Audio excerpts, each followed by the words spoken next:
как выясняется, мен элит Двойнилер жоқ деп айтып кетейін, ақшаны санап бергенде мен Куба деген адам.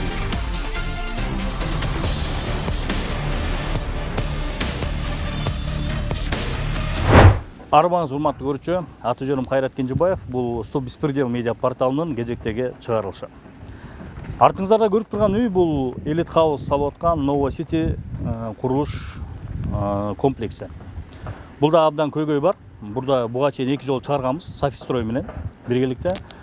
Азыркы күндө 70ге жакын адам өз квартирасына ала албай, ортодо ызычуулар болуп атат да. Elite House'дагы, Софистройдагы мына үлүшчүлөр дагы.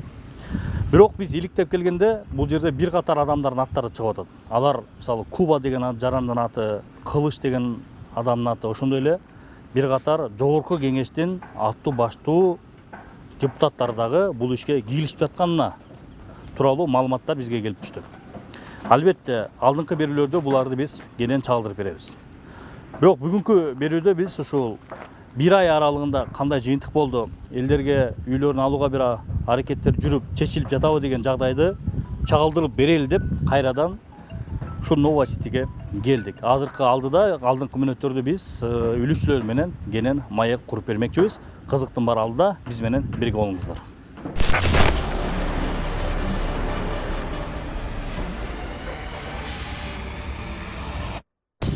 Курулаткан үйдү токтотуп турса аябай жакшы болот эле. Себеби деген Elite House бул жерде эң биринчи үйдүн ушул жерде куруп аткан себепкери Elite House. Анан кийин в первую очередь ада жоопкерчиликке тартылсын. Кийин, как выясняется, мен Elite House'ун офисинде барып эле эме кылгам да, через кассу уже деньги правили. Куба чала баштады, Эрнис, сенин квартираң менин атымда, мен сага өткөзүп берем. Двойнилер жоқ деп ошентип бизге уверять этип эметип аткан. Немесин толук айтып кетейин, акчаны санап бергенде мен ошол Куба деген адам келген. Азыр катта камакта экен. Куба деген Нурмухаммед деген бала экөө келип, мага кол коюп договорду нотариустан. Акчаны санап алып, ага нотариуста дүгө да. Нурбекке квартираны Elite House'тан саттым, 10 этаж. Медетова Нагим ага. 2024-жылдын 7-июнунда Бишкек шаарынын ички иштер башкы башкармалыгына ИЗ аттуу жаран, ОК аттуу жаранга карата чара көрүүнү өтүнүчү менен кайрылган. Ушу дольщиктин катарына кирем, мисалы үчүн мен да ушул жерден үй алгам 2 жыл мурда. Ошо балам орчал. Ошо балама ушу центрден алып берейин. Мурда Elite House'тан алганбыз үйдүчү. Анан кийин кайра дагы Elite House'тан үй алайын деп ошо Elite House'ка келгем да, мисалы үчүнчү.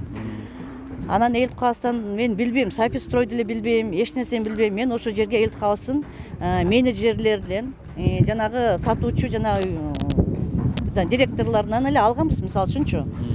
Анан эми айтышып атпайбы, ал деген үй деген убагында ушундай болгон, тигиндей болгон депчи. Мен ойлойм, бул жердеген Elite House эң биринчи күнөөлүү. Ошол деген биз алып атканды айтыш керек болчу. Бизде ушундай проблема бар, тигиндей бар депчи. Ал убакта Софистройду эле эч кандай аты чыккан эмес. Мен жакшынакай Elite House'ун ичине кирип, Elite House'ун үйүн алып атам деп алгам. Менеджерлер айткан, эч переживать этпеңиз. Бул деген биз чогуу куруп атабыз ушул жерден. Биз постоянно ошол жерден, постоянно ушинтип партнерлор биздин үйүбүздү сатат. Сатуучудан алынат деп. Эч кабардар болбоңуз деп. А эми монтип түштөн кийин 2 жылдан кийин мондай проблемалар болот. Мен ойлойм, бул жердеген Elite House в первую очередь Elite House'ун мен суранарым, могу курулуп аткан үйдү токтотуп турса аябай жакшы болот эле. Себеби деген Elite House бул жерде эң биринчи үйдүн ушул жерде куруп аткан себепкери Elite House. Анан кийин в первую очередь ада жоопкерчиликке тартылсын. Себеби ушунун баардыгын чогуу партнер менен контракт түзүп, бүт бар неме болуп турган түштөн кийин ага партнер условиясы жакпай атса, бул жерде элдер страдать этпеш керек да, туурабы? Ичара чечилиш керек да. Ичара өздөрү чечсин. Ошо чечилгенге чейин мен ойлойм, ушул жерден приостановить этип койсо суранарым. Анан кийин Elite House'да кичине баш көтөрөт. Баш көтөрүп элге навстречу чыгат. И партнерга да навстречу чыгат. Азыр таптакыр көмбөй атат да. Elite House менин ишим жок деп койду. Мен вообще бир жерде ни при чем дедим. Ни при чем эмес, эгерде бул жерде деген бийлик өкү киришсе, бул жерде аябай эле при чем. Полностью ответственность несет. Эта компания несет ответственность, прежде чем он должен был вступить в вот эту вот ишке киришкенде, Улукбек Фазиев, он должен был вот эту всю ответственность берет на себя. Полностью компания. И он не должен сейчас руками монтип, мен бул жерде эч кандай тиешем жок да айтпаш керек. Ал тиешеси бар в первую очередь. И полностью он тоже отвечает за это. За эти договора, за эти вот эти үйдүн курулушуна, элдердин үйсүз калганына баардыгына ал тиешеси бар, чынын айтканда. айткандачы. Ошого жоопкерчиликке тартылып бир нерсе кылып, бир чечимге келип, мен бийлик өкүлүнөн суранам, ошого жакшылап киришип бериңиздер. Эл кабызды жакшылап сурап, ушул жерде ишти токтотсо, алар бир чечимге келишет. Эчтеке жок, ошол моюнча эле турат. Беребиз жолугат, калп айтат, эл кабасына да бардык. Эчтеке жок, жылбайт. Ошол эле моюнча жылыш жок. Эки жакка эле жүгүрүп жүрөсүз. Эки жакка баарыбыз эле тапырап эле чуркап жүрөбүз. Болду, башка эчтеке жок. Арыздар жазыңыз. Арыздарды тияка да жаздык, бияка да жаздык, калган жок.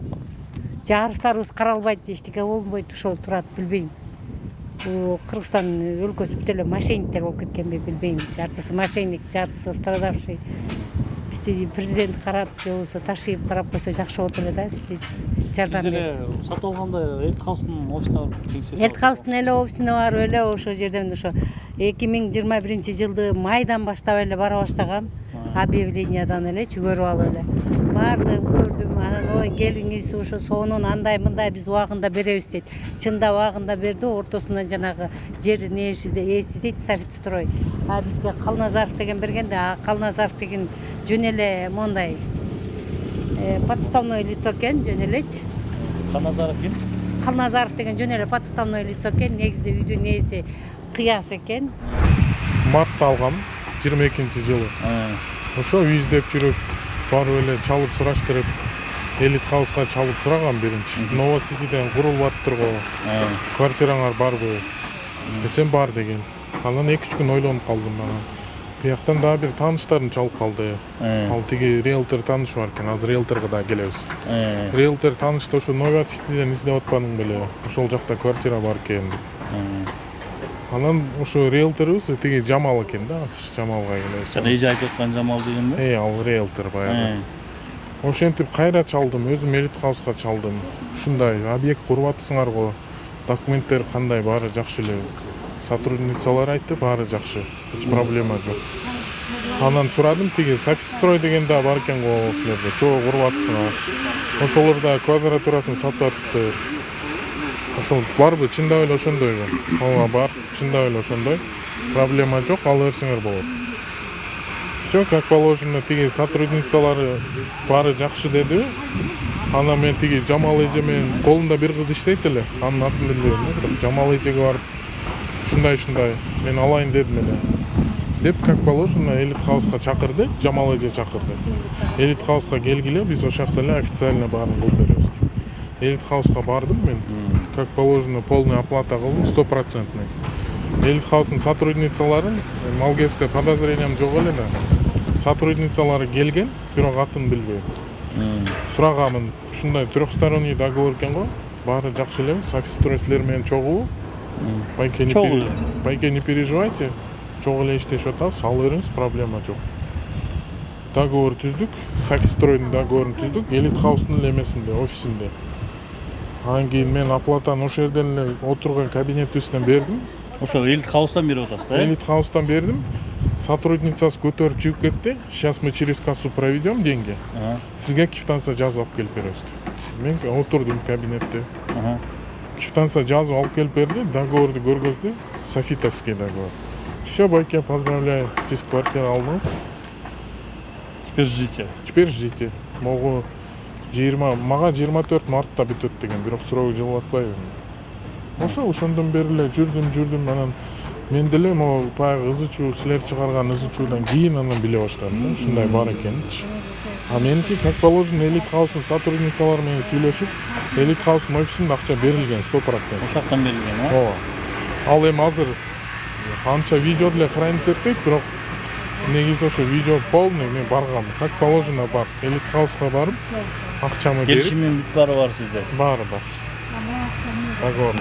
Сиз ошондо бул Софитстройдун кишилери эмес эле Элит Хаустун кишилери аркылуу Софиттин квартираларын алып калып атасызбы? Мен тиги изначально Элит Хауска чалып сурап атпаймынбы? Новоситини көрдүм, квартираңар барбы, алайын дедим эле. Десем бар деди. Анан ал кезде эле каяктан да бир тиги риэлтор Жамал эжеден информация чыгып калды. Биз да сатып атабыз ушактан квартира деп. Анан ошол Софитстрой өзүнүн долясын сатып атат деди риэлторчу. Анан кийин риэлтор ушундай, мен Элит Хаустун өзүнөн алайын деп аттым эле десем, бизде квартира бар. бизден деле ала берсеңер болот деп. Анан ошо как положено эле элит хауска бардык биз. Жамал эже менен чогуу эле. Ошол жерден эле элит хаустан мен ошол кезде да сурадым сотрудницаларынчы. Трехсторонний договор экен го. Баары жакшы эле десем, байке вообще не переживайте. 3 трехсторонний договорубуз бар, ошонун негизинде куруп атабыз деди. Ошонун негизинде элит хаустун офисинен эле договор түзүп, элит хаустун офисинен эле акчаны берип, анан эле сүйүнүп жөнөдүм анан. Эмечи азыр кайрылсаңыз эмне деп атат? Эмне деп атат? Элит хаус, Софистрой эмне деп атат? Элит хауска го кайрылган жок, элит хауска баарын уктуңуз го. Мага ошо ызычуу башталгандан кийин Куба чала баштады. Мен ага дереу Осмон уулу Кудайберген. Осмон уулу Кудайберген. Ал эмнеге чалып баштады ал, эгер сиз андан албасаңыз? Ал кийин как выясняется, мен элит хаустун офисине барып эле эме кылгам да, через кассу же деньги провели. Куба чала баштады, Эрнис, сенин квартираң менин атымда, мен сага өткөзүп берем. Эч жака барбай тур, ызычуу кылбай тур. Баягы видео чыккандан кийин. Жакында эле арада эле ошондо. Тети 2 ай болуп калды эми. 2 ай болуп калды. Эч жака кайрылба, мен бүтүрүп берем баарын. Деп анан хорошо Куба, ушундай, күтсө күтөлү.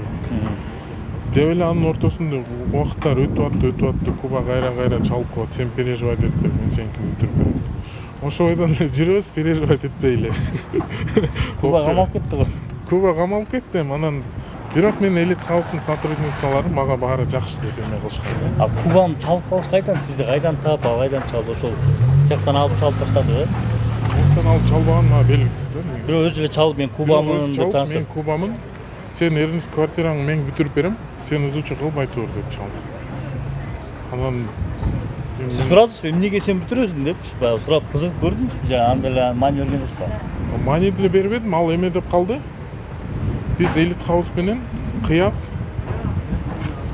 Анан мага элит хаус болсо адашып калышы мүмкүн. 3 миллион 300 доллар карыз деди. 3 миллион деди, 3 миллион 300 деди. Биз азыр ошону алабыз, бир 15 күн ичинде алабыз. Анан ошо квартираны силерге таркатып беребиз. Азыр ошо элит хаустун ортобузда мамилебиз чөтө келише албай атабыз. Келишип бир 15 күн ичинде чечип алсак, полный кайтарып беребиз. Деп элит хаустан ушу мен бүтүрүп берем десе, ал оюма деле келбеди негизи. Куба сен каякта чалып атасың дегенчи. 22-жылы июльда бир арчевичтик участогум бар эле, ошону сатып кызыма ушул жерден по объявлению ошо Нова Сити деген эмеде сатылып атат деп бир объявлениеден чыккан болчу да. Анан ошол жерден бир эмелер бала Тулиев деген Тулиев деген Нурбек деген ошо бала тиги жолук кызым берген да ошо телефонду. Анан кийин мен ал менен жолугуп, ал болсо ушундай тиги сатылып атат ушул жактан деп туруп, анан кийин бизге у него был договор Софистрой. И анан кийин болсо, и он нас повел в офис этого, в офис на на Медерова көчөсүнө офиске апарды. А жерден болсо, там была девушка Джамал, мы думали, она менеджер Софита, но она, оказывается, риэлтор экен. Риэлтор, адмирал деген недвижимостин риэлтор деген. И она с нами поехала жана Софистройго, элит хауска. Элит хаустан там вышла ихняя сотрудница, они нам показали их совместный договор, что они это элит хаус. Элит хаустун офисинде болот да. Да, ошо элит хаустна перед тем, как купить, перед тем, как сатып алуу астында ким болсо ошо жанагы договорлорду о совместной деятельности между элит хаусом и там да Golden Contraction экен бул элит хаус ошондой аталат экен. Аны ошону бизге көрсөтүп, о совместной деятельности, анан кийин красная книгаларды көрсөтүшүп, ушул жерден ооба бу жерден строиться будет, и вот деп туруп, анан кийин бизге ошондон кийин биз и они еще сказали, говорю, мы хотели вообще нотариально заверить этели десек, нет, у нас здесь перерегистрация болуп атат, сказали, перерегистрация болуп атат, жерди кошуп атышканбы же бирдеме болуп, что азыр пока перерегистрация болуп атат, азыр эме кыла бергиле деп туруп, анан кийин и мы поехали вот это Медерова офиске, и там Джамал, здесь мен кызым, күйөө балам барып вот этот Нурбек, который продавец, и там они нам составили договор с печатью, дали квитанция софитовская и договор софитовский, договор менен двухкомнатная квартира, вот в строящемся доме, вот здесь, вот этот, да, первый блок. Ушул жерден биз договор түзгөнбүз. И камбырабай эле жата бергенбиз. До этого ничего. А когда вот пресс-конференция болгондо только тогда задвигались. А до этого мен Куба деген Кудайбергенди Куба деп атап коюшкан. Ошону менен сүйлөшүп эле жаткам. Осмонов Кудайбергенби? Ошону менен сүйлөшүп, ой эже, эме болбогула, эме баары бүтөт, ноябрда бүтөт, киресиңер деп эле ушинтип успокаивать этип аткан. Ошо Куба дегенчи. Быйыл ноябрда бүтөт деппи? Быйыл ноябрда бүтөт деп бизди успокаивать. Биз жана после пресс-конференции ушинтип ушундай эки двойниктер болуп атыптыр бул квартираларды. Ушинтип угуп атабыз десек, жок, все нормально. Силердики двойниктер жок деп ошентип бизге уверять этип ушинтип эметип аткан. Анан кийин эми болсо тиги ушундай акыбалга келгенден кийин анан биз эмеге элит хауска вот обращение жаздык. Обращение жаздык эмеде с вашей стороны не было продажи десек, а до этого, когда мы барганда, бир кыздагы бир балада, нет, ваша квартира нормальная, она не проданная деп атышкан. Когда мы обращение к ним написали, они нам говорят, что ваша квартира проданная деп, ошол жердин баласын эмесиндагы фамилиясын баарын УВДга барып заявление барып жазып уже эме кылып келдик. Сатып жиберипти сиздики? Биз тигине сатып жибердик деп атат ошол жердеги бир бала. Атын унутуп атам, эмеде жасылуу. Расмий жооп бердиби анан атыңызга ошону сатып? Ошентип бүгүн кызым барып туруп эметсе, жанагы кимисине замы Сухраб дейби, ошо замы тиги любой может купить ал квартираны заложенная деп ошентип жооп берип атат. Азыр ал бала жок, анан кийин тиги ким дагы жок, жанагы ким эле Файзиев да жок. 10 күндөн кийин болот, ошентип жооп бербей жатышат. Баягы кыз учурдан кийин эле ушунун баары ачыкка чыга баштаптыр. Ооба, ошондой болуп атат. Түшүнүктүү. Азыр болсо сиздики белгисиз. Белгисиз ооба. Эмне болот? Квартираңыз сатылып кеткен деп атат. Сатпыйлар сатып кеткен деп атат. Баласы тиги сотрудник тиги элит хаустун сотрудник компьютерден мурда караганда жок, нормальный деп аткан. Эми биз обращение жазсак, алар сатып жиберди деп атат.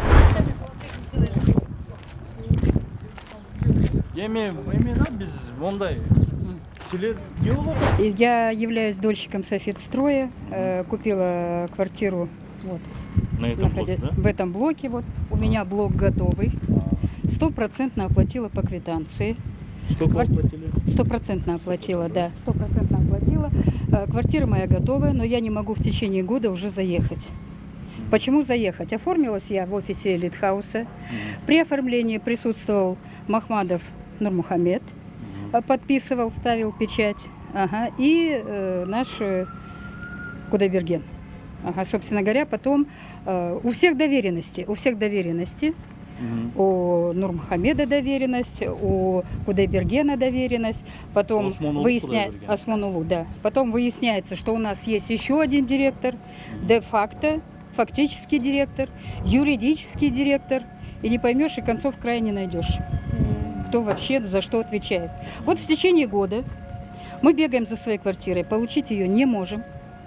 Какие-то непонятные все время, вот мы встречаемся, постоянно встречи у нас и с тем директором, и с Элитхаусом. Я вхожу еще в эту комиссию, и толкового ответа мы ни у кого не можем услышать. Когда мы просим, чтобы нам выдали хотя бы те квартиры, которые готовые, насколько я помню, на брифинге так и сказали, что мы займемся первым этапом, где разберемся с теми квартирами, которые уже готовы, выдадим и так далее. Ничего этого не произошло. 2,5 вот бегаем как найды, и все. Итога никакого нету. Переговоры ни к чему не приводят. Результатов никаких нету. По адвокатам ходим, в правоохранительные органы ходим. Спросите, где мы не были. Итога никакого. Айтып берсеңиз, эмне болуп атат? Териштирдиңизби? Качан алдыңыз эле? Эмне болуп атат сиздин квартира? Мен 2022 жылы эл катары эле ушу квартираны алгам. Үйлөө болуп деп буюрса деп алганбыз. Анан 2,5 жылдан бери мына могу квартираны алганбыз. Могу бет маңдайда турган. Могу бет маңдайда турган квартираны алганбыз. 2,5 жылдан бери ушу квартирабызды ала албай келебиз. Софитстрой деген компаниядан договорубуз бар. нотариально заверенный, толук төлөнгөн, 100% квитанциясы бар. Анан проблемасы азыр Айылбанкка коюп салыптыр, ошону чече албай, биздин неме көчөдө калып отурабыз да. Алар банкты койгон неметпей туруп сатып ийген. А элдердикин болсо Куба деген жаран сатты деп атат, Куба деген адамдан. Бирок мен деле Кубадан алгам. Бирок келип туруп Кубаданбы? Жок, Кубадан өзүнөн эмес, мен эмеден алып атам да. Махмадов Нурмухаммед деген. Махмадов ошон. Махмадов Нурмухаммед деген баладан алып атам. Бул Кыязидинович, Махмадов Нурмухаммед Кыязидинович. Бул Кыязидин деген ушул жердин ээси болот экен. Кыязидинович. Неофициальный баягы ээси болот экен. Анан ошонун баласы келип кол коюп, мына квитанциясына чейин келип берип, өзлөрү эме кылып кеткен. Толук төлөгөн доверенности бар болчу мына директордун атынан. Канназаров Тунубек деген бул Кыязидин деген ошол жердин ээсинин бажасы экен бул киши. Бул ошо баласынан Тунубек Жолчуевич 71-жылкы дейт. Азыркы немеде учредитель Софистрой. Ошол кишиден немеси бар эле, нотариально заверенный. Бул нотариустан. Бирок сиз ошо Софистрой деп келдиңиздерби же Новосити Элит Хаус деп келдиңизби? Негизи Новосити Элит Хаус деп келгенбиз бул жака. Софистрой дегенде эми киши укпаса, киши тааныбаса. Анан Софистрой Элит Хаустун офисине барып тактаганбыз. Ошо Киевскийден ошо баргансыз, баш кеңсесине баргансыз. Ооба, баш кеңсесине. Анан немесин толук айтып кетейин, акчаны санап бергенде мен ошол Куба деген адам келген. Азыркы тапта камакта экен. Куба деген Нурмухаммед деген бала экөө келип мага кол коюп договорду нотариустан. Акчаны санап алып, ага нотариустар күбө да. Мен акчаны бергенден кийин анан кол коюп печатын коюп кетишкен. Ал Куба деген адам ким экен деп кийин барып демеден сурагам. Софистройдон. Ал кишинин Элит Хаустан да Софистройдон да сурагам. Ал кишинин бул жерге тиешеси бар деп айтышкан да. Ушул жерге? Ушул жерге тиешеси бар. Мынакей анткени биякта Осмон уулу Кудай, ошо Куба деген Осмон уулу Кудай берген. Анан Кыяздын фамилиясы Арзугулов экен. Арзугулов Кыяз Махмадович. Ошол экөө соглашение кылып атат 3 миллион 300 бул жерди мына Файзиев Улукбек, Салихажанов жана Алижан Gold Construction Элит Хаустун учредителери. Булар экөө договор кылып атат да, соглашение. 3 миллион 300 миң долларга ушул жерди сатып атат. Анан ошондон бул жерге тиешеси бар деп укканбыз. Анан биякта да мындай кат бар Улукбектин өзүнөн. Осмон уулу Кудай бергенге 1 миллион доллар бериш керек деген. Мына өзүнүн колу менен муну Улукбекке өзүнө да көрсөткөн, муну да көрсөткөн Файзиев. Анан азыр берип койгула деп берип койгула деген эмеси бар да. Анан азыр кимден алып берип койгула деп ошо. Ошол могу Софистройдун долясынан. Софистройдун долясынан Кубага берилиш керек деген. Азыркы тапта Софистройдагы Элит Хауста Кубанын долясы жок. Биякта Куба деген эч ким эмес деп чыгып атат. Бирок биякта кагаз жүзүндө алардын кол коюшкандары бар. Биякта эми биз билбеген өзлөрүнүн эмеси болсо керек. Ичарабы? Ичара. Бирок элге айтылбайт. Анан бизде азыр монча элди кимден алсаңар ошого барыла деп Кубага такап атат да. Кубаны камап коюшкан. А Куба камакта да. Куба камакта экен. Аны ошол ким өзү каматыптыр. Софистройдун ээси. 2 машинамды алдап кетти деп каматкан экен. Анан баягында сиз Улукбек Файзиев менен жолуккансыз, башка бир журналисттердин жана ОСК дегенденчи. Ошондо эмне сөздөр болду? Ошондо ушул сөздүн баары айтылдыбы? Ошонун баары айтылган. Софистрой чечет. Кааласаңар банк менен банктан чечкиле, кааласаңар Софистрой чечет деп атат. Софистрой чечет дегенден мен ошол ээси мин деп келген киши Кыязин деген киши менен жолуккам. Эмне дейт ал? Куба менен үчөөбүз отуруп жолукканбыз. Берем деген. Квартираңды берем. Күтүп тур. Мына балам кол коюп тур, балам кол койгон үчүн мен сага берем деп күлүчтү. Жана Махмуд Мухаммед деген баласы ошондо. Өзүнүн улуу баласы экен. Ошол күлүчүңдү берем, үйүңдү берем, же акчаңды берем, күтүп тур деп айтканына уже 4 ай өтүп атат, 3 ай, 4 ай. Биз акчасын 100% бергенбиз 2,5 жыл мурун. Ошол үйүбүздө эле азыр сурап атканыбыз да, күлүшүбүз бериле келип жашайт. Ошол. Ошону эле даяр болуп калыптыр да. Президент Садыр Жапаровго да кайрылабыз. Камчыбек Ташиевке дагы кайрылабыз. Госстрой прокурор жаңы келген.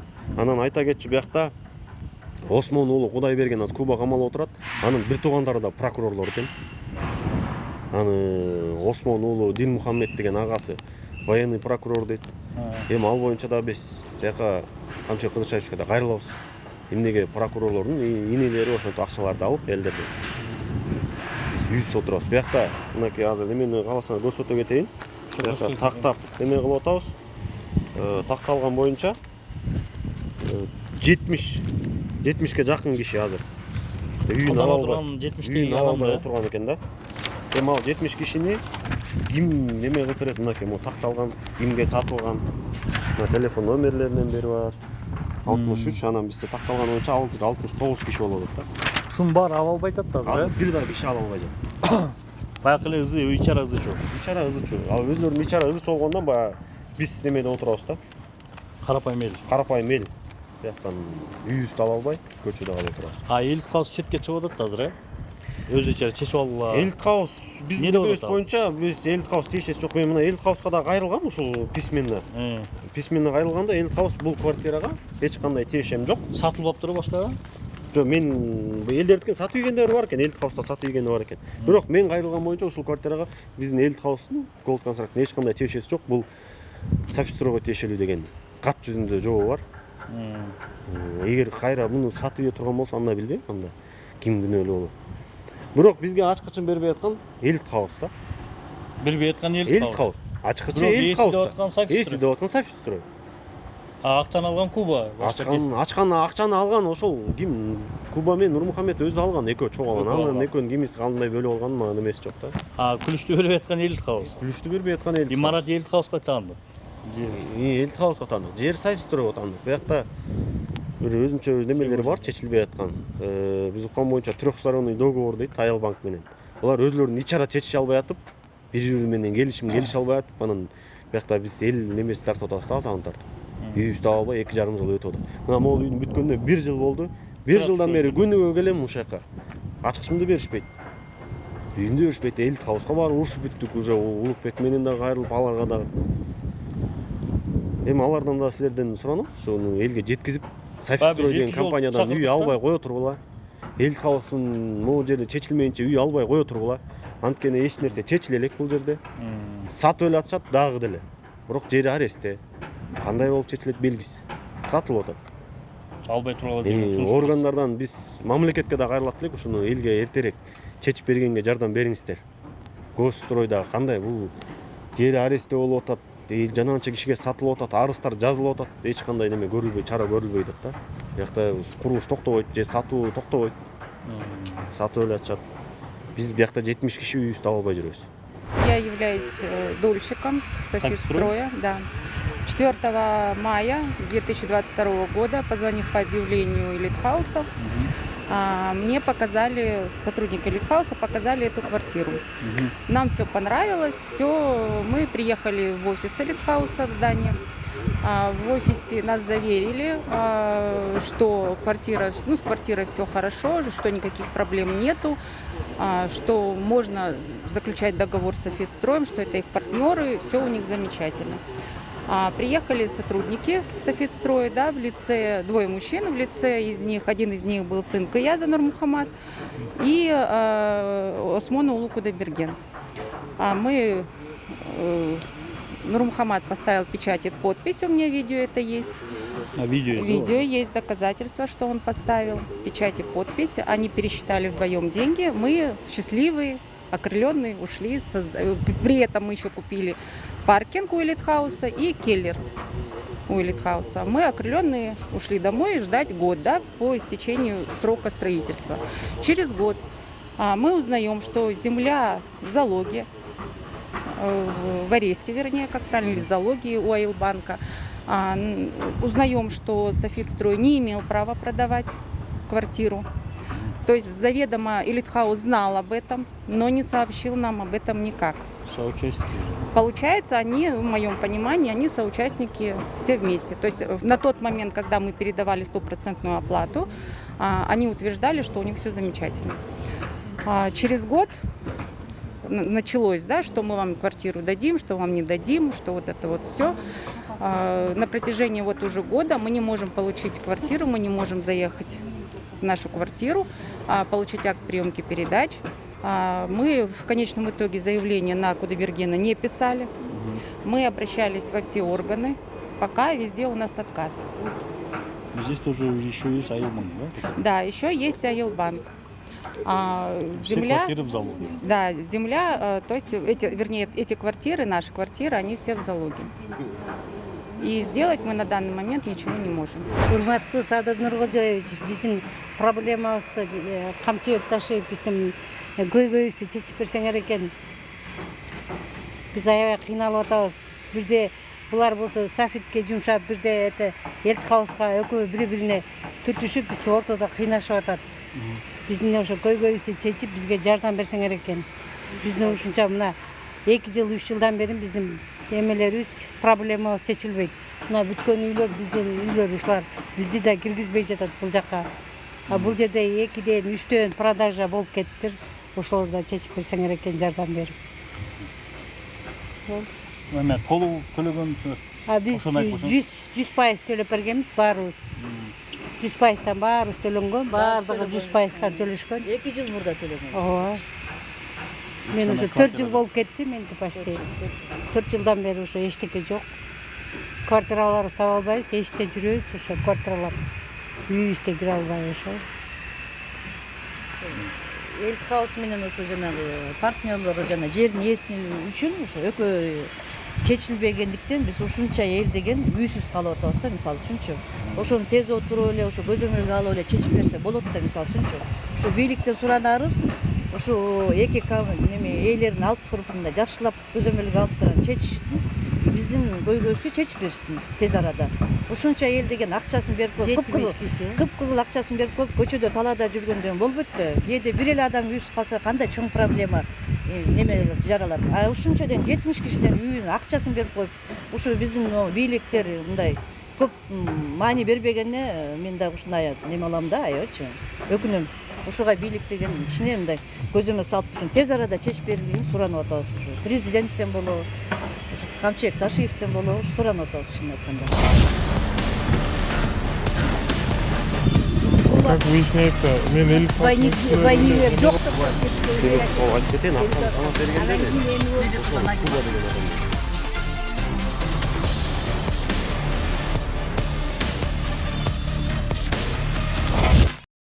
Бишкек шаардык милициясы 301 миллион сомдук алдамчылыкка шектүүнү кармашты. Бул шектүү жогоруда Софитстройдун үлүшчүлөрү сөз кылып жаткан Куба аттуу жаран экени маалым болду. Тактап айтканда Кудайберди Осмон уулу. Учурда шаардык милициянын басма сөз кызматы билдиргендей, соттун чечими менен Кудайберди Осмон уулу тергөө амалдары аяктаганга чейин 1 айга СИЗОго камалды.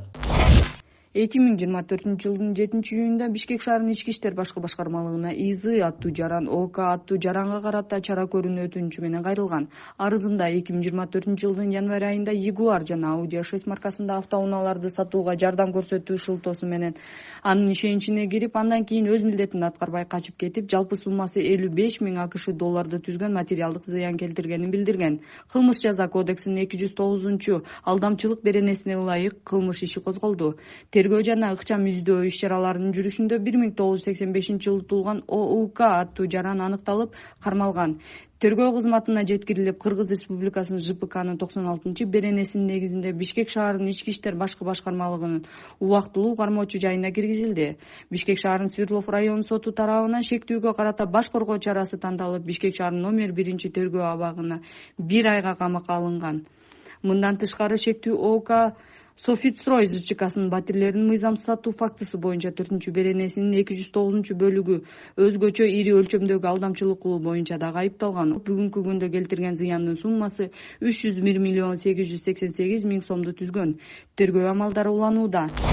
Бул иш тиликтеп жатып, камакка алынган шектүү Кудайберди Осмон уулунун жазып берген тил каттарына күбө болдук. Как выясняется, мен войны жок деп айтып кетейин, акчаны санап бергенде мен Куба деген адам.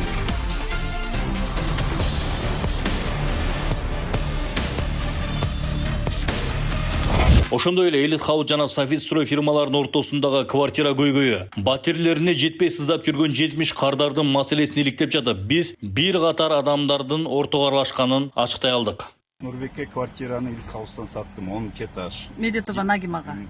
Медетова Нагимага сатты. Буюрса баарына расчет болду, 7 000 доллары калды. 10 күндөн деп сүйлөшкөнбүз. Анан жолдошуңар ага чейин кезде Кудай калды чечип алабыз. Туура бирдеки болсо биз ответственный дебиз. Кудай сактасын. Софитстройдон, байке. Софитстройдон, Новая Сити бүттү. Новая Сити, вот, Элитхауста, ушу 10 этаж сиздердик болду квартира. 3-блок, а? Двухкомнат. 3-блок. Двухкомнатный. 3-блок. Азыр машинени Машинаны алып кетип атам, $7.000 астатак калды силерде. 10 күн деп сүйлөшкөнбүз, анан эми көрөбүз деп убакыт канча болот ошону буюрса. Эми жакшы биян астатак $7.000 калды. Машина бердик, акча бердик, ошондо астатак. 18 пул алады. $5.000 берди. $5.000 наличка болду. Ошондо $7.000 калып калат. Шиза максатында бүтүрүп берип койсоңуздар бизге да жакшы. Буюрса. Мага жөнөтүп коюңуз ошону. Видеодо баттери сатып жаткан адамдан тышкары Элитхаус Софитстройдун ишине кийлишип жаткан жогорку кеңештин үлкөн депутаттары Гүлмира, Селима, Кылыч, Марат, Ислам, Жамал, Кыяз аттуу жарандардын да катыштыгы бар экени ачыкталды. Булар кимдер экенин кийинки иликтөөдө кенен айтып беребиз. Как выясняется, мен Войник жоқ деп айтып кетейин, акчаны санап бергенде мен Куба деген адам.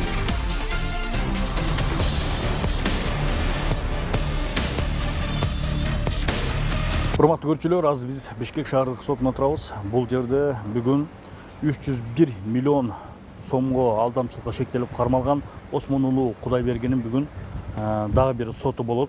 Бул жерде болсо үй камана чыгаруу же чыгаруу боюнча анын адвокаттары өтүнүч келтирген экен. Бул ошол өтүнүч бүгүн каралат. Бул жагдайда сиздерге чагдырып бергенге аракет кылабыз. Байке, жооп бериңизчи, кандай 301 миллион боюнча азыр эмне болду? Комментарий берилген. Бишкек будун эмеси, тергөөчүсү байке? Ооба. Тергөөчүсү, бияк кандай болуп атат байке? Кандай эме коюлуп атат? Комментарий бере албайбыз. Комментарий бере албайбыз. Фактылар такталдыбы байке? Айтып коюңузчу. Бишкек буду силиктеп атпайбы байке? Бишкек буду силиктеп атат да байке? Канчасына чейин камакка калтырылды байке? Июлга чейин. Аны соттун чечимин соттон сураңыздар, биз Жок, калтырылдыбы күчүндө байке? Соттон сураңыздар. Соттон? Соттун чечими. Азыр Бишкек шаардык милициясынын тергөөчүсү бул иште тергеп жаткан айтып атат, күчүндө калтырылды, бирок эч кандай интервью бербейбиз дейт да. Азыр өзүнүн да сураганга аракет кылабыз.